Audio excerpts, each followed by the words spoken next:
رحمت رب کی لوٹا سیدنا واقعی رحمت اللہ علیہ کو خواب میں جناب رسالت مآب صلی اللہ علیہ وسلم کی زیارت ہوئی اور فرمایا انشاءاللہ کل تمہیں بہت کچھ مل جائے گا۔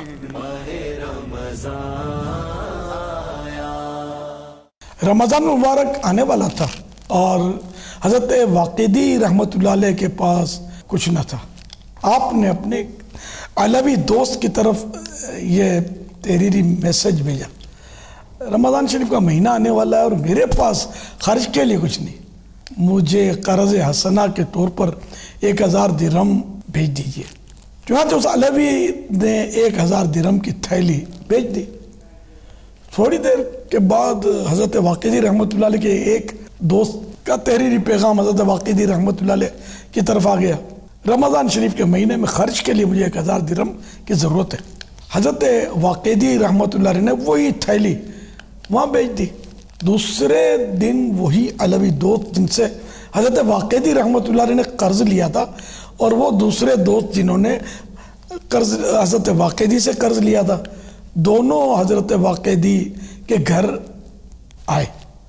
علوی کہنے لگے رمضان مبارک کا مہینہ آ رہا ہے اور میرے پاس ان 1000 درہموں کے سوا اور کچھ نہ تھا، مگر جب آپ کا میسج آیا تو میں نے یہ 1000 درہم آپ کو بھیج دیا اور اپنی ضرورت کے لیے اپنے ان دوست کو چٹھی لکھی کہ مجھے 1000 درہم بطور قرض دے دیجئے۔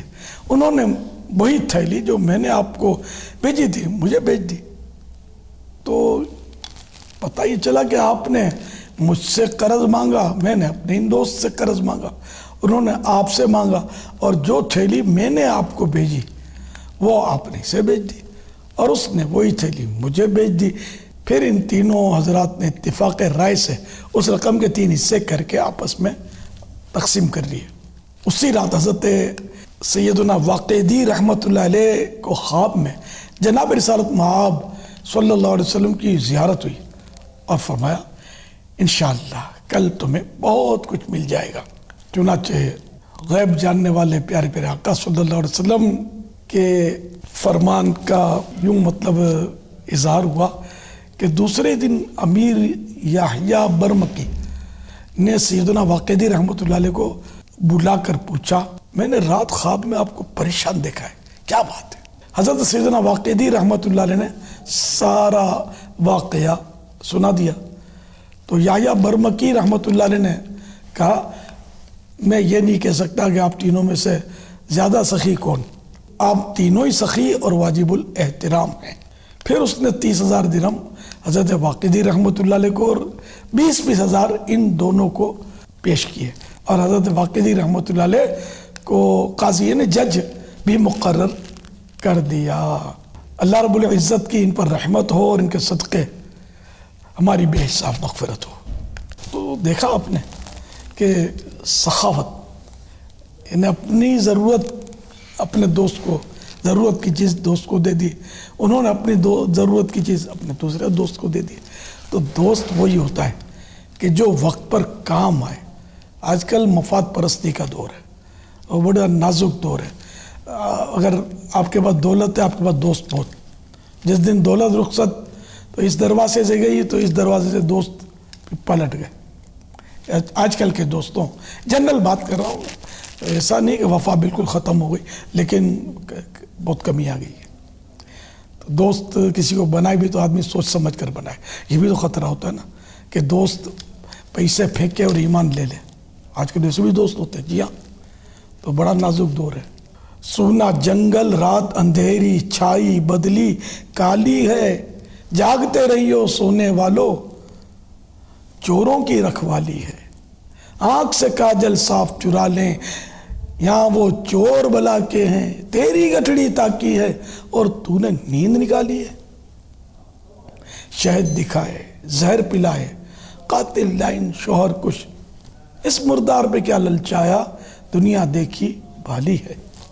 اللہ پاک ہمارا ایمان سلامت رکھے اور حقیقی معنوں میں اگر کوئی دوست میسر ہو تو وہ ملے، ورنہ اکیلا صحیح ہے، برے دوست سے تو اکیلا صحیح ہے۔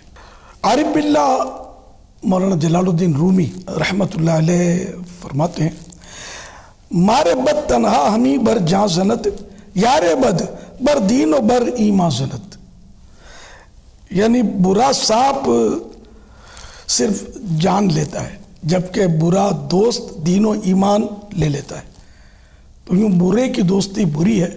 مفتی احمد یار خان رحمۃ اللہ علیہ فرماتے ہیں صوفیاء کرام کے نزدیک ساری عبادات سے افضل صحبت نیک ہے۔ آج مسلمان نمازی، غازی، حاجی، قاضی بنتے رہتے ہیں مگر صحابی نہیں بن سکتے کہ صحابی صحبت نبی سے بنتے تھے، وہ صحبت اب کہاں نصیب۔ حضور صلی اللہ علیہ وآلہ وسلم سب کچھ دے گئے مگر صحبت ساتھ ہی لے گئے صلی اللہ علیہ وآلہ وسلم۔ تو بہرحال کہ ہمیں اس کو دوست بنانا چاہیے کہ جو ہمیں آخرت کی یاد دلائے، جسے دیکھ کر خدا یاد آئے، نیکیوں میں اضافہ ہو اور گناہوں سے چھٹکارا ملے، اور ایمان میں مضبوط ہو، عقیدہ اس کا بالکل درست اور قرآن و حدیث کے مطابق ہو، ورنہ صرف ظاہری طور پر نیک پرہیزگار ہو لیکن عقیدہ درست نہیں ہے تو اس کی دوستی تو شرعاً جائز ہی نہیں ہے۔ اور ایمان کے لیے زہر حلال یعنی کہ قاتل زہر، اللہ پاک ہمیں برے دوستوں سے بچائے۔ اور اس واقعے سے یہ بھی درس ملا کہ رمضان شریف کے موقع پر ان بزرگوں نے کیسی سخاوت کی اعلیٰ مثال قائم کی، تو ہمیں بھی اگر کوئی ضرورت مند نظر آئے کہ وہ بیچارہ غریب ہے یا کوئی سادات کرام میں سے ہیں تو ہمیں ضرور ان کی ان دنوں ہیلپ کرنی چاہیے رمضان شریف کے آنے کے موقع پر خاص کر کے، تاکہ یہ بھی رمضان کی جو نعمتیں ہیں وہ کھا سکیں گھر میں اور عید کے لیے کوئی عمدہ لباس سلوا سکیں۔ ہمیں ان کا خیال رکھنا چاہیے۔ ہمیں آ کر کوئی بولے تو وہ نہیں جمتا، ہم خود اپنے طور پر اپنے رشتہ داروں میں نظر ڈالیں، پڑوسیوں میں دیکھ لیں کہ ان میں سفید پوش بھی ہوتے ہیں جو بیچارے ان کے پاس، اور ویسے آج کل تو مہنگائی نے کمر توڑ رکھی ہے، حالات بڑے ناگفتہ بے، تو ایسی صورت میں ہمیں مطلب ہے کہ زیادہ جن کو اللہ نے پیسہ دیا وہ زیادہ احتیاط کریں۔ اب جیسے مسجدوں میں افطاری بہت زیادہ ہمارے یہاں بھیجی جاتی ہے، بھیجنی چاہیے، کوئی حرج نہیں ہے، لیکن کیا یہ اچھا ہو کہ غریبوں کے علاقے جو ہوتے ہیں اس میں افطاریاں بھیج دی جائیں۔ اب نعمتیں مرد تو مسجد میں کھا لیتا ہے، یہ بیچاری خواتین جو ہیں یہ ان نعمتوں کی ہوا بھی ان کو نہیں لگتی، جو لوگ غریب ہیں، تو اس لیے مطلب ان کو اچھی چیزیں جو افطار میں دی جاتی ہیں تو ان کے پیکٹ بنا کر ان کے گھروں میں، غریبوں گھروں میں بھیجنے چاہیے، اور یہ ڈیلی بیسس پر ہو، روزانہ پورے رمضان شریف میں۔ تو ان غریبوں کی دعائیں لیں، سیدوں کی دعائیں لیں، انشاءاللہ دونوں جہاں میں بیڑا پار ہوگا۔ صلو علی الحبیب صلی اللہ علی محمد۔